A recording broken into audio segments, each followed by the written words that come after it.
Are you sick of watching people pick their teams and you're stuck there scratching your head wondering, why the hell did they pick him? I know we certainly are. We're going to teach you how to dominate your pre-season picks before round 1 and set your team so you never have to stress for the rest of the season. How, you ask? These are the Fantasy Men's top 5 money back guarantee AFL Supercoach tips for 2021. Okay, we're going to start with an honourable mention, an unofficial 6th best tip that we felt needed to be included in the video that didn't quite make the top 5. What's this, you ask? 6 for the price of 5? Talk about a bargain. Our unofficial 6th best tip that we want to give you today for absolutely free is to always leave money in the bank before the start of round 1. Picture this. You've spent hours picking your perfect team with a good selection of rookies, but you find out that one of them isn't named in round 1. You need to replace them with a premium rookie, but you notice that you don't have enough money to afford them. What do? You're stuck having to downgrade one of your existing premiums to a lesser premium just to field a full side in the first round. It can be an ugly start to the season. You want to aim for between 50 and 80k in the bank, just in case you need to call upon the premium rookie to fill the gap. We're going to start at number 5 and count all the way down to our best Supercoach tip for 2021. Our first and 5th best AFL Supercoach tip for 2021 is: don't be afraid to spend the big bucks on premium players. Don't get lulled into the mindset that the most expensive players in each position are too expensive, or I'll get them for a cheaper price once the season begins. There are a couple of reasons for this. Let's say you trade in a premium with the plan to upgrade them to an Uber premium once the Uber premium's price drops. You have to waste an extra trade, maybe 2, to do this, with no guarantee that the player's price even goes down. An excellent example this year is Lachie Neale. There's a lot of active discussion right now on his round 1 opponent in Sydney. Last year in round 17, they were able to contain him to just 55 Supercoach points. Despite the risk of this happening again, I don't want to start a premium and have to waste a trade getting Neale back into the side by choosing one of my existing premiums to upgrade. Now, our second reason is that they're expensive players for a reason. They're reliable and they'll reward you with huge scores, which in turn affect your end of season results.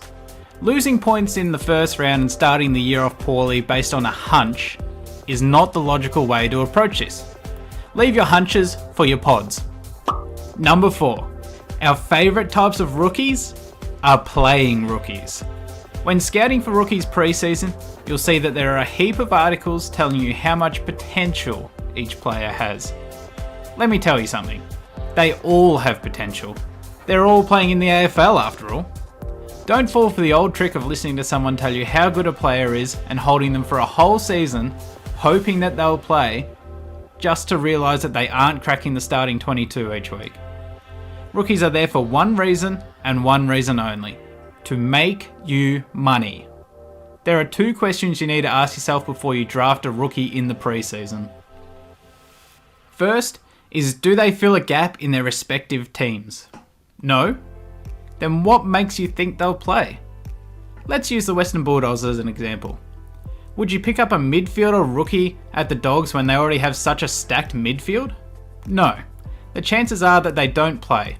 All of that potential we discussed earlier goes straight out the window and they become a waste of space on your bench. Or would you rather pick up a midfielder on a depleted side, such as Will Phillips from North Melbourne, where they have a more genuine chance of getting a game? I know which one I'd pick.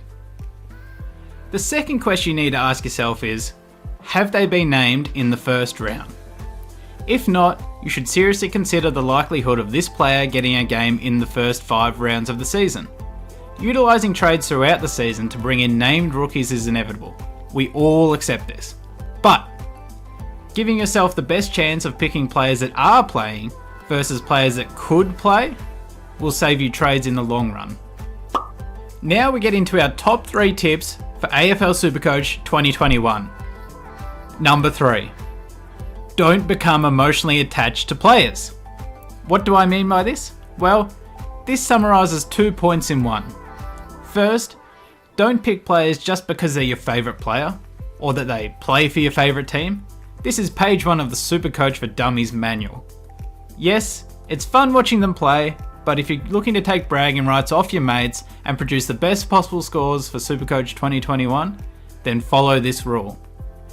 Second, don't be afraid to drop a player that's underperforming. If you see the potential to make a trade that's going to boost your score by 10 to 20 points per week, do it.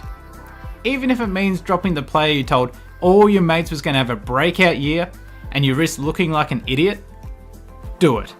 Otherwise it will cost you money, it will cost you points, and it will cost you grey hairs. Okay, here it is. The Fantasy Men's second best AFL Supercoach tip for 2021. Pick premiums that you're comfortable holding on to for the whole season. Your first round of premium selections are probably the easiest picks that you'll make all year, but they're also the most important.